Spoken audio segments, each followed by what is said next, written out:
আবার বাড়িছে বিশিষ্টজন। এই বিশিষ্টজনেরা বিশাল আসর হয়েছিল হাসিনার আমলে। তারা নানা বিষয়ে তাদের জ্ঞান গব্য বক্তিমা দিত আর পত্রিকাগুলো গুরুত্ব দিয়ে ছাপাইতো।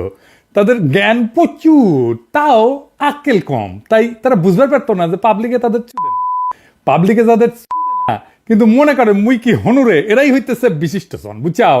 তা কারা কারা এটা করিছে দেখবেন, সে ঘুরে মা ঘুরছে সেই আমি বাকশালী ঘটনার লোকেরা। আসেন দেখি এই মার্কা মারাদের কয়েকটারে দেখি, তারপরে তারা কি কইছে সেটা দেখমুনি। আনু মোহাম্মদ, হাসিনের বান্ধবী সুলতানা কামাল, খুশি কবির, টিআইবির ইফতেখারুজ্জামান, ওরে একবার ঠাপাইছিলাম, কঠিন ঠাপ দিছিলাম, অনেকদিন শান্ত আছিল, আবার মাথা বের করিছে। তত্ত্বাবধায়ক সরকারের সাবেক উপদেষ্টা রাশেদা কে চৌধুরী, তারপরে কামাল হোসেনের মেয়ে সারা হোসেন, আবার অগ্রণী ব্যাংকের চেয়ারম্যান সৌদ আবু নাসের বখতিয়ার আহমেদ, ওরে অগ্রণী ব্যাংক থেকে পাশায় লাথি দিয়ে বের করে দিবেন। তারপরে আবার দেখেন কি আবার কমো আমাকে শ্রদ্ধাভাজন নূর খান, মানবাধিকার কর্মী, হুদাইকা ঢুকিছে এর মধ্যে, গুম কমিশনের প্রধান, কিন্তু ভালো কাজ করিচ্ছে। কিন্তু বাঙ্গু সুশীলদের এই এক সমস্যা, তারা সব অর্জন নিয়ে পূজা দেয় আওয়ামী লীগের চরণে। ওনারা গুম কমিশনে নেওয়ার আগে সব আলাপ বরাবর করা লাগলো উনি যে আপনি কখনো আমি বন ফেরি করতে পারবেন না, আর কামটা ঠিক করেন নাই। যাই হোক, আজকে কিছু কইলাম না, নিজেদের লোক। আবার দেখেন হিন্দু বৌদ্ধ খ্রিস্টান ঐক্য পরিষদের, বুঝাও তো এদের নাই ফুটা পয়সার দাম।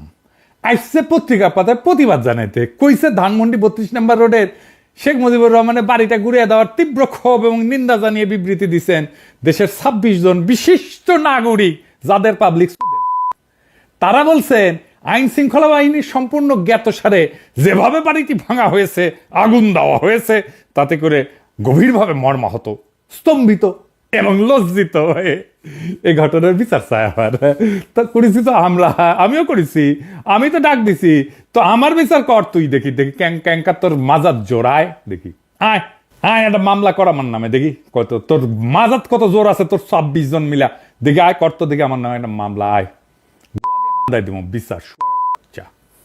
মর্মাহত কে, স্তম্ভিত কে, লজ্জিত কে, তোকে কি কেউ মানেনি, লজ্জা পেশ কে?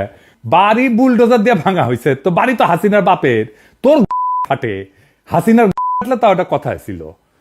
কারণ হচ্ছে হাসিনার রসুনের কোয়ায় না, ওগেরা একই রসুনের কোয়ায়, ওই রসুনের নাম ইন্ডিয়া। ইন্ডিয়া ভাবতে পারে নাই যে আওয়ামী ন্যারেটিভের তীর্থভূমি এইভাবে জয় বাংলা হয়ে যাবে, ওইটা টিকে থাকলে আবার ওইটাই ভর করে আওয়ামী লীগ উঠে দাঁড়াইতো। সেজন্য ইন্ডিয়া বিবৃতি দেয় 32 নম্বর ভাঙায় নিয়ে, বুঝতে যাও যে এক শিয়াল যদি একদিকে হুক্কা হুয়া করে না, আর উল্টা দিক থেকে ক্যা হুয়া করে সব শিয়াল চিল্লায়, শিয়াল দেখে বুঝবেন এই বিশিষ্ট জনগুলো হইতেছে ইন্ডিয়ার শিয়াল। এরা হুক্কা হুয়া দিছে আর ইন্ডিয়া থেকে ক্যা হুয়া করিচ্ছে, বুঝছাও। দেখেছেন, দেখেন হর্ষবর্ধন সিংলা কি কয়। जो शेख मुजीबुर रहमान का घर जलाया है, वो ना सिर्फ उनका घर था, पर ये 1971 के जो जितने भी लिबरेशन वॉर के मोमेंटोस थे और आर्काइव थे, डॉक्यूमेंट्स थे, वो सब वहाँ पे थे। तो मुझे लगता है कि ये एक अटेम्प्ट है कि 1971 के इनके जो लिबरेशन वॉर का जो स्पिरिट है और वो नैरेटिव है, उसको हटाने का कोशिश है। तो इसमें जो लोग दाखिल थे वो शायद हिजबुत तहरीर के भी थे, और जो हमने देखा आईएस के फ्लैग भी लगाया इन्होंने। तो ये थोड़ा स्टूडेंट्स तो नहीं थे, ये मुझे लगता है कि ये आतंकवादी थे। और ये जो हरकतें हैं मेरे ख्याल से बांग्लादेश के लोगों के हित में नहीं है। भारत सरकार की तरफ से एक प्रेस स्टेटमेंट भी, एक से ज़्यादा प्रेस स्टेटमेंट है, उनके डिप्टी हाई कमिश्नर को बुलाया गया है, और हमने काफ़ी मतलब सख्त तरीके से इनको बताया कि ये सब हरकतें नहीं चलें। আবার দেখেন ইন্ডিয়ার টেলিগ্রাফ কি কয়, যে বলে এটা নাকি আইএসআই এর কাজ। এ ইন্ডিয়ান, বাংলাদেশের মানুষ কি ধৈঞ্চারে তোগের মতো? বাংলাদেশের মানুষ রক্ত দিয়া যুদ্ধ করে পতাকা পাইছে। এই 24-এ রাজপথে আমাদের ছেলেরা রক্ত দিছে, বীরের মতো লড়াই করছে চোখের সামনে। তোগের মতো আলোচনার টেবিলে বসে ব্রিটিশদের সাথে নেগোসিয়েট করে স্বাধীনতা পাইছে রে ভাই। তাই বাংলাদেশের মানুষের রাজনৈতিক আকাঙ্ক্ষা একবার দেখে আমেরিকার হাত, একবার দেখে পাকিস্তানের হাত। পাকিস্তানের হাত কুটি আছে জানি না, কিন্তু আছে এটা শিওর। শালা গান্ডু ধ্বজভঙ্গ। এই জন্য তো ইন্ডিয়ান নায়িকাগুলো খালি বাংলাদেশে আসে, বাংলাদেশের আগুন বরাবর পোলাপানগুলোর আকর্ষণে আসে, বীরত্বে মুগ্ধ হয়ে আসে। আরো আসবি শালা। 32 নম্বরের সাথে বাংলাদেশের গৌরবের ইতিহাস জড়িত নাই, আছে লজ্জা আর কলঙ্কের ইতিহাস। কেন? আসেন দেখি। এ বাড়ি তৈরি হয়েছিল দুর্নীতির টাকায়। এই বাড়ি থেকে মুজিব আত্মসমর্পণ করে পাকিস্তানি বাহিনীর কাছে, দেশের মানুষকে গণহত্যার মুখে ফেলা। নেতা নাকি সে সুটকেস গুছে রেখেছিল, বুঝছাও, যে ও ধর্মীয়টি থেকে। তারপরে নাকি ফোন করেছে আর্মির জেনারেলদেরকে, আমাকে ধরে নিয়ে যাও, ধরে নিয়ে যাও। এই বাসা থেকে নাকি স্বাধীনতা ঘোষণা দিছিল। একেবারে মিছা কথা, ডাহা মিছা কথা। বাংলাদেশের সরকারের না এখনই পাকিস্তান আর্কাইভে খোঁজ নেওয়া উচিত। 1971 সালে ওই যে সোহাদ্দির বডিগার্ডের যে মামলা হয়েছিল না, স্বীকারোক্তি কি দিছিল, সে যেরকম ধান্দাবাজ, তার বাংলাদেশের স্বাধীনতার বিরুদ্ধে এবং পাকিস্তানের অখণ্ডতার পক্ষে স্বীকারোক্তি দেওয়ার কথা। আমি 99% শিওর। বাকি 1%-এর জন্য আপনারা পাকিস্তানে একটা স্পেশাল মিশন পাঠাতে পারেন, মিলা যাবে। আমি কইলাম এটা আরো আগে করা উচিত ছিল। ইনফ্যাক্ট সেই মামলার পুরা নথির নকল বাংলাদেশের সরকার নিয়ে এসে উন্মুক্ত করে দেওয়া উচিত। মুজিবের যে দুর্নীতি মামলা যেটা দেখালাম, যেটা 2 বছর জেল কাটিছে না ওই সোহাদ্দির বডিগার্ড, সেই মামলার নথি উন্মুক্ত করে দেওয়া উচিত। আওয়ামী লীগকে মরালি দুর্মুষ পেটায় না করলে ওরা থাকবে না। হিউম্যান রাইটস ওয়াচ আবার বিবৃতি দেয়া কইছে, ক্ষমতাচ্যুত আওয়ামী লীগ সরকারের বিরুদ্ধে ক্ষোভ ন্যায্য হইলেও আইনের লঙ্ঘন ন্যায্য নয়। মানে হইল ক্ষমতাচ্যুত আওয়ামী লীগ সরকারের বিরুদ্ধে দাঁড়ায় কোনো আইন লঙ্ঘন করা যাবে না। তাইলে আইন লঙ্ঘন মানে কি? আসেন এটা বুঝে দেখি। ফ্যাসিজমের বিরুদ্ধে কোনো গণপ্রতিরোধ সৃষ্টি হইয়া যদি কোনো পাল্টা ক্ষমতার জন্ম দেয়, তাইলে নাকি আইন লঙ্ঘ হইয়া যাবে। যার সোজা মানে হইল যে কোনো বিপ্লবী তো অবৈধ, আইন অবৈধ। তো এমন এক কাজ যেটা আইনের লঙ্ঘন। কার আইন? কোন আইন? তাহলে যে দেশের মানবাধিকার সংস্থা HRW, সেই আমেরিকায় 1776 সালে যে বিপ্লব হয়েছে সেটা অবৈধ, আইন লঙ্ঘন। বা ধরেন 71-এর মুক্তিযুদ্ধ, এটা তো আইন লঙ্ঘন। 1976 সালে আমেরিকান বিপ্লবীরা অস্ত্র হাতে তুলে নেয় নাই, সেটা কোন আইনে নিছিল? কোন আইনে ন্যায্যতায় নিছিল? নাকি HRW কবে যে সেটাও অবৈধ, আইনের লঙ্ঘন? কোন নতুন ক্ষমতা যদি রাজপথ থেকে উত্থিত হয় জনগণের মধ্যে দিয়া, তার আগে বা তার উপরে কোনো আইন নাই। আগে ক্ষমতা, তারপরে সেই ক্ষমতার মূরত থেকে আইনের জন্ম, কনস্টিটিউশনের জন্ম। এটাই হইল রাজনীতির ধারণা। মানবাধিকারের ধারণা দিয়ে রাজনীতি বুঝতে পারবেন না। মানবাধিকারের ধারণা দিয়ে রাজনীতি বুঝতে গেলে বেশি বুঝবেন, এইরকম মাখায় ফেলবেন। কোনো গণপ্রতিরোধ যদি তৈরি হয় কোন একটা জুলুমের বিরুদ্ধে, তাহলে একটা পাল্টা গণক্ষমতার জন্ম হয়, যা জীবন্ত, যা আগের সকল ক্ষমতা, সকল আইন, সমস্ত কনস্টিটিউশন, সব সংবিধানকে নাকচ করে দেয়। পাবলিক নিজেই জীবন্তভাবে গণক্ষমতা নিয়ে হাজির হইয়া যায়, যার সামনে আগের সমস্ত ক্ষমতা, আগের সমস্ত আইন, সমস্ত কনস্টিটিউশন নাকচ হইয়া যায়। নতুন ক্ষমতার সামনে সকল আইন অন্যায্য, বাতিল হইয়া যায়। সেটা ঘোষণা দিয়া কনস্টিটিউশন বাতিল করে বলা হোক আর নাই হোক, সবসময় আগে নতুন ক্ষমতা, পরে আসবে সেই সূত্রে আইন। আগে থেকে থাকা কোনো আইন দিয়ে নতুন ক্ষমতা তৈরির পর আর প্রযোজ্য থাকে না, কার্যকর থাকে না। আমরা কি 1971 সালের আগে থেকে পূর্ব পাকিস্তানের, মানে যেটা পূর্ব পাকিস্তান ছিল, পাকিস্তানের আইন কনস্টিটিউশন মাইনা নিয়ে মুক্তিযুদ্ধ করেছিলাম? নয় কোনো গণক্ষমতা তৈরি করতে বা জন্ম দিতে পারতাম আমরা যদি আইন মেনে করতাম? পুরানো যে কোনো আইন কনস্টিটিউশন মানলে যে কোনো ধরনের অস্ত্র ধরনের তো অবৈধ এবং রাষ্ট্রদ্রোহিতা। এবং নতুন যে কোনো গণক্ষমতা জন্ম নিলে পরে সে নতুন সব আইনের জন্ম দিতে পারে। আর গণক্ষমতা জন্মের আগে কোনো আইন সে মানবে না। ক্ষমতার আগে কোনো আইন নাই। নয় ক্ষমতা থেকে এরপরে কেবল নয় আইন, নয় কনস্টিটিউশন তৈরি হইতে পারে। 2024 সালের জুলাই আগস্ট বিপ্লবে এই গণক্ষমতার উপরে আগের কোনো আইন তাদের উপর আর প্রযোজ্য না, ছিল না, থাকতে পারে না। রাজপথে থাকা ছাত্র জনতাই আইন, আমাদের সম্মিলিত আকাঙ্ক্ষাই আইন।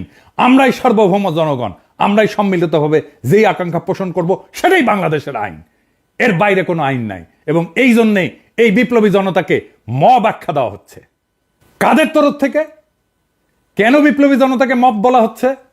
কারণ এরা জনগণের গণক্ষমতায় ভয় পায়। আসেন এটা একটু বুঝে দেখি। এই যে দেশের বিচার বিভাগ, বাস্তবে তো হাসিনার আদালত হিসেবে কাজ করলেও সাংবিধানিক নথিতে এটাই কিন্তু দেশের সবচেয়ে ক্ষমতাধর প্রতিষ্ঠান। এতটাই ক্ষমতাধর যেটা সংসদ বা জনগণের ক্ষমতার চাইতেও শক্তিশালী। এমনকি সংবিধানের ঊর্ধ্বে, সংবিধানের ব্যাখ্যা তারা দেয়। এমনকি যদি রাষ্ট্রই বিলুপ্ত হয়ে যায় তাও বিচার বিভাগ বহাল থাকবে। এই বিচার বিভাগকে তাই সরকার কিছু করতে পারে না, করতে পারেও নি। হাসিনার তৈরি করা এই স্ট্যাবলিশমেন্টই এখনো বহাল আছে। আজ যারা এই যে মবের সমালোচনা করতেছে তাদের অনেকেই কিন্তু কিছুদিন আগে যে বিচারিক অভ্যুত্থান জুডিশিয়াল কু করতে গেছিল না, সেটা ছাত্র জনতার প্রতিরোধ করায় স্বস্তির নিঃশ্বাস ফেলছিল। কারণ তখন আর কোনো পথ খোলা ছিল না, তো বিচার বিভাগের উপরে কারো হাত ছিল না।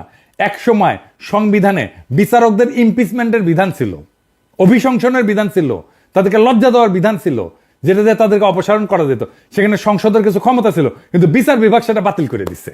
বুঝে যাও, এখন যারা সত্যিকারের ন্যায় বিচার ব্যবস্থা চান তারা কিভাবে হাসিনার স্বেচ্ছাচারীভাবে সাজানো বিচার বিভাগ দিয়ে সেটা পূরণ করবেন?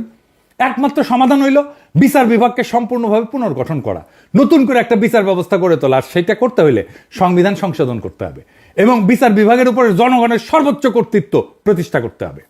জনগণ সর্বোচ্চ, বালের সংবিধান, বালের বিচার বিভাগ, সবার উপরে জনগণ। এই বিচার বিভাগ যখন ন্যায় বিচার দিবে না, যখন ক্ষমতাসীন দলের লোকদের রেহাই দিয়ে দিবে, তখন জনগণ কিভাবে ন্যায় বিচার পাবে? সরকার চাইলেও তখন বিচার নিশ্চিত করতে পারবে না। মজার বিষয় হলো বিচার বিভাগের সাথে যখন সরকারের সংঘাত সৃষ্টি হবে, তখন সরকারের হাতে একমাত্র পথ থাকে জনতাকে ডাক দেওয়া। তাইলে বুঝেন, রাষ্ট্রের গঠন প্রণালীর মধ্যে বিচার বিভাগ নিজেই এই যে মবস বলতেছে, যাদেরকে জনতাকে বলতেছে বিক্ষুব্ধ জনতা, তা তৈরি হওয়ার পূর্ব শর্ত তৈরি করে রাখছে।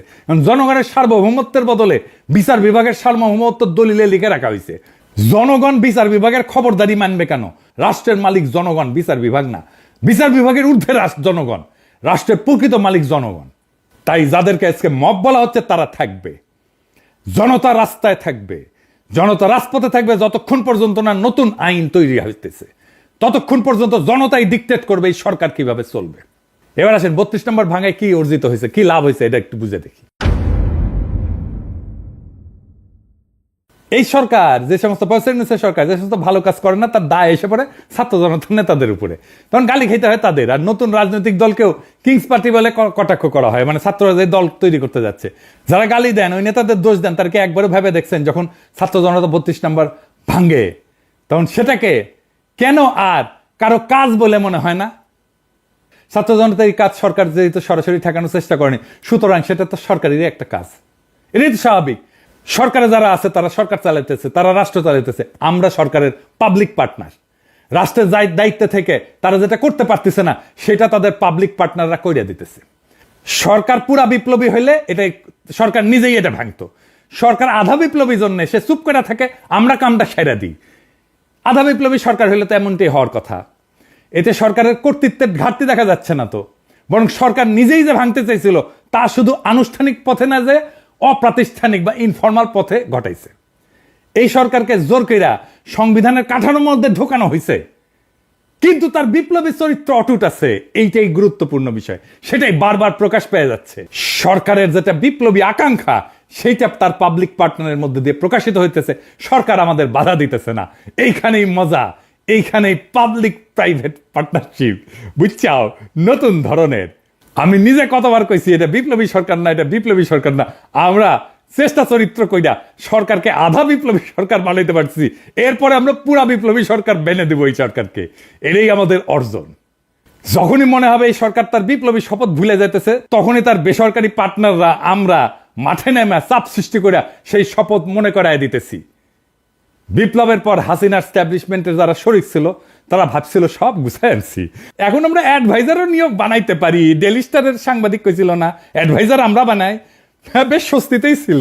কিন্তু ছাত্র জনতার এই শক্তিশালী শোডাউন দেখা তারা আবার আতঙ্কিত হয়ে পড়ছে। হওয়াটাই স্বাভাবিক, তাদের ক্ষমতায় ফেরার স্বপ্ন আরো এক ধাক্কা খেয়েছে। বিপ্লবের জন্য এটা সবচেয়ে বড় অর্জন। আজ যারা আকার ইঙ্গিতের নিন্দা করতেছে না, তারা মূলত শেখ মুজিবকে ফ্যাসিস্ট বলে মনে করে না। তাদের কাছে বাকশালও একটা ভালো ঘটনা, সুন্দর কপ্তার পাদ, তো শেখ মুজিবের পাদ ওটা গন্ধ না, বুঝছাও। তাই সরাসরি বলতে পারতেছে না, সেই জন্যেই এই মব টপ বইলা এই সমস্ত ধোঁয়াশা তৈরি করতেছে। তবে আমার মৃত্যু পরোয়ানা ঘোষিত হয়েছে, আগে শুনেন কেমনে। পিনাকি ভট্টাচার্য ফ্রান্সের একটা লয়ের কথা বলি, if you kill someone you don't need to death penalty, maybe life in the prison 10 years 12 years। ফ্রান্সে কি বাংলাদেশের মানুষ নাই? পিনাকির মতন একটা কুকুর এই ধরনের কাজ করে যাবে আর বাংলাদেশের মানুষ এখানে বসে আছে? অ্যাসাইলাম মারা একটা কুকুর এখানে বসে আছে। এই কুকুরটা গলা কাইটা যদি এখানে কোনো মানুষের ডেথ পেনাল্টি হবে না, life in the prison. I am challenging. I am sorry. সে বলতেছে ফ্রান্সে তো খুনের শাস্তি 10 বছর জেল, ফাঁসি তো দিবে না, তো পিনাকে খুন করে না কেউ কেন ফ্রান্সে? হাসিনা এক বক্তৃতায় গেল ক্ষমতা, আর এক বক্তৃতায় গেল 32 নম্বর। আলহামদুলিল্লাহ, আমার শহীদের মৃত্যু হইলে না বাংলাদেশে আমার ক্ষুদ্র ভ্রাতার ভগিনেরা ছোট বড় মাঝারি কোমল কঠোর বাকশালীদের আস্ত রাখবে না, ছানা বানা করে ফেলবে। আমার মৃত্যুতে বাংলাদেশ পুত পবিত্র হবে। আমার সত্যি যদি মাইরা ফেলায় বাংলাদেশে যেন কোনো বাকশালী রক্ষা না পায়। আমার মৃত্যুর খবর বাংলাদেশে পৌঁছানোর 24 ঘন্টার মধ্যে কাম ফিনিশ করে দিবে। এইখানেই শেষ না, আমি ওদের জন্য নরকের দরজায় হাজির থাকবো। ওদের জান ওইখানে আমি কালা কালা করে দেব। সরকার গত 6 মাসে যা যা ভুল করেছিল, যে জায়গায় সেইটার কাফফারা দিতে হয়েছে আমাদের 5ই ফেব্রুয়ারিতে। আবার আর একটা জনফস্ফোরণ হয়েছে। এই জন্যই প্রেসিডেন্ট সরকার আরো সংহত হয়েছে, ভালো হয়েছে আমাদের জন্য। অপারেশন ডেভিল হান্ট শুরু করতে পারছে। একটা সুশীল হান্টও চালু করা দরকার। কারা কারা এই যে 26 জন এই সুশীলেরও হান্ট করা লাগবে, ওটা জনতাই করবে। যাই হোক, আবারও কিন্তু আমাদের অর্জন ধুলায় মিশে যেতে পারে যদি আবার আগের আলস্য কাটায় উঠতে না পারে। আগের আলস্য আর সিদ্ধান্তহীনতা, অবিবেচনা প্রসূত নিয়োগ চলতেই থাকে। আমি 7ই আগস্ট কি লিখেছিলাম দেখেন, লিখেছিলাম এমন হয়েছে বাংলাদেশের ক্ষমতা এখন হাসিনার বদলে সুপ্পু। তাহলে এত রক্তপাত এত প্রাণদানে লাভ হইল কি? বিপ্লব মানে গণক্ষমতা, সেই বিপ্লব তো সুপ্পুর অনুমোদন নিয়ে কাজ করবে না। সুপ্পু কেন আবদার করে? একে আজাদ কেন এর মধ্যে ঢুকে? ছাত্রদের মতামতে সর্বোচ্চ গুরুত্ব দিতে বলছি। সেখানে তো এটাই বলি নাই যে একে আজাদের পরামর্শ নিয়ে কাজ করতে হবে। এটা তো বলি নাই যে ডিজিএফ এর চিফের সাথে আলাপ করতে হবে। এই তত্ত্বাবধায়ক সরকার যদি ইন্ডিয়ান লাইসপেন্সার দিয়ে ভর্তি হয় তাহলে কলে জান কালা কালা করে দেবো, করে দিছিলাম কলে, বুঝাও। আর এই প্রক্রিয়া বুঝে হোক না বুঝে হোক যারা বিপ্লব বেহাত করে দিচ্ছে তাদের আমরা ক্ষমা করব না। দেখেছিলেন আমি ঠিক সময় মতো ঠিক কথা কইছিলাম, যা আমি আগে কইছি সেটা পরে ঠিক হয়েছে, পরে আবার আমাদেরকে এসে আবার এটা ঠিক করে নিতে হয়েছে। এই যে দেখেন মনির হায়দারকে বিশেষ সহকারী হিসেবে নিয়োগ দেওয়া হয়েছে। আমি চিনি তারে, আমি অপছন্দ করি না, পছন্দই করি, কিন্তু মনির হায়দারকে আপনারা চিনেন? চিনেন না, তাই না? আমেরিকা প্রবাসী এক সাংবাদিক। আচ্ছা বলেন তো, প্রফেসর ইউনূসের একজন আমেরিকা প্রবাসী সাংবাদিক দরকার, আপনার কার নাম মনে ভাইসা আসে? মনে মনে বলে চিন্তা করেন যোগ্য ক্যান্ডিডেট হিসাবে। হ্যাঁ, কনক সরোয়ার ইলিয়াস, তাই না? কনক সরোয়ার তো পিএইচডিও করেছে। তার অ্যাক্টিভিজম এমনই হাসিনারে প্যারা দিছে যে তার বোনকে জেলে নিছে তারে না পাইয়া। কনক দারুণ জনপ্রিয় তো। আমার ইলিয়াসের নানা সমালোচনা আছে, কিন্তু কনকের নামে আছে কোনো সমালোচনা নাই তো। কনক তো সবচাইতে যোগ্য এই পজিশনের জন্য, ইলিয়াসও যোগ্য। কনক বা ইলিয়াস যদি বিশেষ সহকারী হতো তাহলে সারা দেশে আনন্দের বন্যা বয়ে যেত। এই সরকার রাজনৈতিক সরকার না, তার তো সলিড অ্যান্টিফেসিস দক্ষ জনপ্রিয় লোক দরকার এইসব পজিশনে। কনক কি পরিমাণে দাবরানির উপরে রাখতো আওয়ামী লীগকে চিন্তা করেন, কিন্তু সেটা করবে না। শুনলাম আলী রিয়াজ আর বদিউল আলম মজুমদার রিকমেন্ডেশন না হয়েছে। তো প্রফেসর ইউনূস, আপনি যে আয়নাঘর দেখতে যাইতে পারেন না, এখনো পারতেছেন? এই ছাত্র জনতা তার শক্তি যে দেখাইছে ধানমন্ডি 32 নম্বরে, সেইটাতে আলী রিয়াজ করে দিচ্ছে, এটা দেয় নাই। এটা তো করে দেওয়ার শক্তিও নাই, সামর্থ্যও নাই। ওই ধানমন্ডি 32 নম্বরের সামনে কনক গিয়া দাঁড়াইলে, ইলিয়াস গিয়া দাঁড়াইলে লক্ষ লক্ষ পাবলিক যে আনন্দে চিক্কুর মারবে, ওই চিক্কুরের প্রতিধ্বনিতে 32 নম্বর ভাইঙ্গা খান খান হইয়া যেত, বুলডোজার লাগতো না। কিন্তু না, আপনার আলী রিয়াজকে খুশি করা লাগবে, আপনার কাজে কে লাগবে এটা ভাববেন না, আপনার কাজ খুশি করা লাগবে সেটা ভাববেন। ছাত্ররা ষষ্ঠ উপদেষ্টা গায়ে বানানো জানাজা করিচ্ছে। ছাত্ররা কি উপদেষ্টাদের বানাইছে না? তাদের সিলেক্ট করেছে না? এখন জানাজা কেন? যেটা নিজে গিলিছেন সেটা বমি করতে পারবেন না, দায় নেন, গিলিছেন পেটের মধ্যে রাখেন। আজকের এই অবস্থার জন্য আপনারাও দায়ী। এই টাইমটা হেলায় হারায়েন না। আগে মেলা কথা কইছি, শুনেন নাই। আগামীকাল আপনাদের জন্য আলাদা এপিসোড করব, কেমনে নতুন রাজনৈতিক দল করবেন। এটা আপনাদের কোনো স্যাট ব্যাড আছে বলে তো মনে হইতেছে না। মন দিয়া শুনেন। অনেকে কইতে পারেন, ওদের তো গোপনে কইতে পারেন না, আলাদা আলাদা করে কইছি মেলা কইছি, কাজ হয় না। এক দিক কান দিয়ে ঢুকে আর এক কান দিয়ে বের করে দেয়। মানে আমি কইছি না যে নিজে যেটা স্বপ্ন দেখি সেটাকে বাস্তব করার জন্য আমি জীবন দিয়ে দিতে পারি, কিন্তু অন্যের কাছে আমার সেই স্বপ্নটা তো কাজ বা টাস্ক, তাই সে সেইটার জন্য জীবন দিয়ে দেয় না, কমিট করে না। আমি এটাতে শুধু তার জন্য কয়া দেবো তা না, যে কোনো দল এই স্ট্র্যাটেজি অনুসরণ করতে পারে। ছাত্ররা করলে ভালো, না হয় আমি যদি কখনো রাজনৈতিক দলটাল করি তাহলে এই পদ্ধতি অনুসরণ করব। যাই হোক, আগের প্রসঙ্গে আসি। একটা ভালো জনপ্রিয় মানুষের মনোনয়ন কিভাবে মানুষের আনন্দের উৎস হয় সেটা 21শে পদকে আমরা দেখলাম। আমাদের অনেক প্রিয় মুখ আছে এখানে, যেমন অভ্রেন মেহেদি, সবাই খুব খুশি হয়েছে। মাহমুদ ভাই, সবাই খুব খুশি হয়েছে, কিছু কিছু লোক তারা, ওটা আসিচ্ছি। শহীদুল আলম, এই জন্য জনপ্রিয় মুখ লাগে। যদিও মাহমুদ ভাইয়ের পিছে বামেরা লাগিয়েছে, সেটা একটু বুঝে আসেন। বামেদের দাবি হয়েছে যে ফুলবাড়ি গুলির জন্য দায়ী মাহমুদুর রহমান, আবার কইছে ব্লগার হত্যার জন্য দায়ী মাহমুদুর রহমান। আমার দেশের উদ্বোধনী সংখ্যায় আমার এই বিষয়ে লেখা আছে, আপনারা পড়ে নিতে পারেন। এই যে এটা, আর এই হইতেছে এই যে কল্লোল মুস্তফা, এটা হইতেছে আনু মোহাম্মদের লেসপেন্সার, তীব্র ইসলামোফোব। কেমন ইসলামোফোব আপনার এক্সাম্পল দিই। আগে বিদেশি সাংবাদিক আমার ফোন দিয়া কইল যে একটু পরিচয় করায় দেন কল্লোল মুস্তাফার সাথে, আমরা একটা সাক্ষাৎকার নিব আর কি। তো আমি তাকে ফোন দিই, ফোন ধরে না, মেসেজ দিই, দেখে রিপ্লাই দেয় না। কেন? পরে জানলাম যে আমি হেফাজতের পক্ষে লিখেছি, মানে আমি লিখলাম হেফাজতের পক্ষে, তাই আমার ফোন ধরা যাবে না, এতই ব্রাহ্মণ হই। তো এই তুই যে ব্রাহ্মণ হইছু, এত বড় ব্রাহ্মণ হইছু, তোর যে ক্ষুদ্রকালে তোর যে সোনার আগাটা কেটে ফেলে দিছিল না, ওটা কোটি খুঁজে পাবো তুই? নাম তো এটা লাগাইছু কল্লোল, যেন বোঝা না যায় যে মুসলমান কিনা। কেমন রক্ত মজ্জায় ইসলাম বিদ্বেষ দেখেন। আজকে ওর পেজের লেখাগুলো দেখেন তো, এডিটর সাহেব, পুরা প্রফেসর ইউনূসের সরকারের বিরুদ্ধে যত বেশি দেখেছেন। আবার দেখেন প্রফেসর ইউনূসের সরকারের মধু খাইতে আসা সাংবাদিক গোলাম মুর্তজার ভিডিও শেয়ার দেয়, তো ওই গোলাম মুর্তজা কেন জিগায় না যে প্রফেসর ইউনূসের সরকার কেন পারফর্ম করিচ্ছে না? সে তো সিনিয়র সেক্রেটারি মর্যাদায় প্রেস মিনিস্টার হয়েছে আমেরিকায়, বিধি ভেঙ্গা, এরাও নাকি আবার আলী রিয়াজের রিকমেন্ডেশন, বুঝছাও? এই বামেরা কেন প্রফেসর ইউনূসের সম্পর্কে বিলা জানেন? হাসিনাও দেখবেন বক্তৃতা দিলে ইউনূসের বিরুদ্ধে বলে, বিএনপি জামাতের বিরুদ্ধে বলে না। কিন্তু এই যে তারপরে যে এতিম আছে না, ওমিপিয়ালের এতিম টেতিম আছে না, তারা প্রফেসর ইউনূসের বিরুদ্ধে এক একটা, বিএনপি জামাতের বিরুদ্ধে না, কিন্তু সমন্বয়কদের বিরুদ্ধে এক একটা, ছাত্রদের বিরুদ্ধে এক একটা। কেন জানেন? প্রফেসর ইউনূস থাকে ইন্ডিয়া কিছু করবে পারছে না, প্রফেসর ইউনূস থাকায় ইন্ডিয়ার সমস্ত শয়তানি মাঠে মারা যাইতেছে, তাই এগুলো এত চুলকানি, বুঝছাও? ইন্ডিয়া এইগুলার লাগাইছে প্রফেসর ইউনূসের পিছে লাগতে, যেন প্রফেসর ইউনূস বিরক্ত হয়ে ক্ষমতা ছেড়ে চলে যায়। আমি নিজেই কইছিলাম যে আমি নিজে বিরোধী দলের ভূমিকা পালন করবো, কিন্তু যেই টাইমে দেখলাম আরে এই কেস তো খারাপ, ইন্ডিয়া তো প্রফেসর ইউনূসের পিছে লাগিছে, সাথে সাথে একবারে ঠিক করলাম না, ইন্ডিয়ারে কোনো চান্স দেওয়া যাবে না, প্রফেসর ইউনূসের পাশে শক্তভাবে দাঁড়াইতে হবে, আর এইগুলারে সবসময় দাবরানের উপরে রাখতে হবে। আপনারা রাখবেন। যাই হোক, মাহমুদ ভাইয়ের প্রসঙ্গে আসি। আরেক ঘটনা কি জানেন? মাহমুদ ভাই যখন জ্বালানি উপদেষ্টা, তখন সরকারের প্রধান ছিল খালেদা জিয়া, স্বরাষ্ট্রমন্ত্রী ছিল খালেদা জিয়ার দলের অন্য কেউ, তাই না? গুলি করছে তো তাইলে স্বরাষ্ট্রমন্ত্রী। মাহমুদুর রহমানের কেন দোষ? সবার দায় করার আর কারো দায় নাই, দায় শুধু মাহমুদুর রহমানের, বুঝেছেন? এইসব ঘটনাকে সরকারের সঙ্গে জনগণের সংঘাত হিসাবে দেখতে হবে। কিছু মানুষ নিহত হয়েছে, আমরা সেটা নিন্দা জানাই। মানে আপনি ফেরেস্তা বসে দিলে তো মারপিট হবেই রাস্তায়, তাই না? প্রফেসর ইউনূসের আমলে পুলিশের হাতে মারা গেছে না মানুষ, হত্যাকারীদের শাস্তি নিশ্চিত করতে হবে সেই জন্যে, এবং এই দাবি জানাইতে হবে হত্যার দায় অবশ্যই সরকারের। এমন সংঘাত রাষ্ট্র পরিচালনার সময় ঘটে থাকে, এমনকি হত্যার ঘটনাও ঘটে, বাস্তবতা মেনে নিতে হবে। বাংলাদেশের মতো দেশের জন্য এটা আরো সত্য। ফরমাল আদালতের বিচার হওয়ার পাশাপাশি জনগণের আদালতেও রাজনৈতিক শাস্তি নির্ধারিত হবে, হইতেই হবে। 2006 সালের পর বিএনপি যে দমন পীড়নের শিকার হয়েছে, সেটাও তো এমন কিছুর ঘটনার প্রতিক্রিয়া হিসেবে দেখা যেতে পারে, তাই না? জনগণের আদালতে তারা রাজনৈতিক শাস্তি পাইছে। তো জনগণ তো 2008 সালের নির্বাচনে তাদেরকে ভোট দেয় নাই। এমনকি বিএনপি কোন আন্দোলনে জনগণকে সম্পৃক্ত করতে পারে, তাদের কর্মীরা গেছে, কিন্তু জনগণকে নিয়ে মাঠে নামা এটা করতে পারে নাই। তো রাষ্ট্রীয় ক্ষমতা কাঠামোর মধ্যে এই ধরনের কর্মকাণ্ড এবং শাস্তির ধারাবাহিকতা আছে। কেবল মাহমুদুর রহমানের উপর দায় চাপায় বিএনপি দায় এড়ায় যাওয়া কি ঠিক বলেন? তবে মাহমুদুর রহমানের উপর তাদের ক্ষোভ কেন?